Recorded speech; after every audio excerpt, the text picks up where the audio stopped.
আরিফুল হক একটা বাপ বাড়াই গেল, আরিফুল হক এই বাবের মধ্যে নেই। আরিফুল হক নেতার সঙ্গে কথা হয়েছে।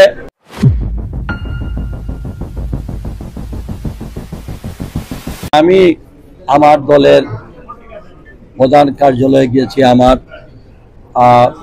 দলের ভারপ্রাপ্ত চেয়ারম্যান, আমাদের অ্যাক্টিং চেয়ারম্যান, উনি আরেকবার আমি দলের কর্মী হিসাবে আমি আমার দলের চেয়ারম্যানের কাছে যেতেই পারি, সিদ্ধান্ত নিতেই পারি। উনার কোনো নির্দেশ তাহলে সেটা পালন, এটা তো আমাদের একটা দৈনন্দিন রুটিন ওয়ার্ক। এইটার সঙ্গে এই যে নতুন করে আমি দেখছি আমাদের প্রতিপক্ষ একটা গ্রুপ এমনভাবে বলা হচ্ছে ডেকে নিয়ে বাসায় নিয়ে, এগুলা নিজেদের সাজানো বাজানো কথার মধ্যে আমি নাই। এগুলা এই আপনাদের সামাজিক যোগাযোগ ব্যবস্থার মধ্য দিয়ে এমনভাবে বলা হয়। আমরা আমাদের দলের চেয়ারম্যান দেশনেত্রী বেগম খালেদা জিয়া, আমাদের এই দলের ভারপ্রাপ্ত চেয়ারম্যান, যিনি এখন সমস্ত কিছু তার নেতৃত্বে আমরা চলছি।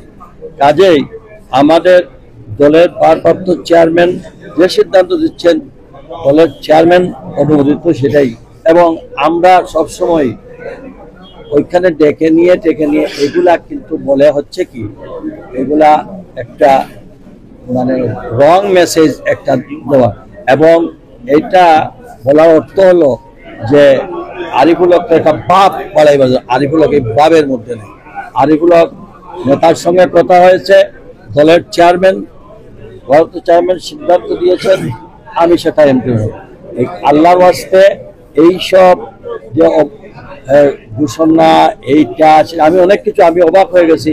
সামাজিক মিডিয়ার মাধ্যমে ডেকে নিয়ে ওইটা করে ওটা, এগুলা প্লিজ দয়া করে এগুলা থেকে বিরত রাখেন। আরেক কথায় আমার নেতা, আমার নেত্রীর প্রতি তো শ্রদ্ধা আছেই, ওনার শ্রদ্ধা নিয়ে ওনার দোয়া নিয়ে আমরা সবাই কাজ করতেছি।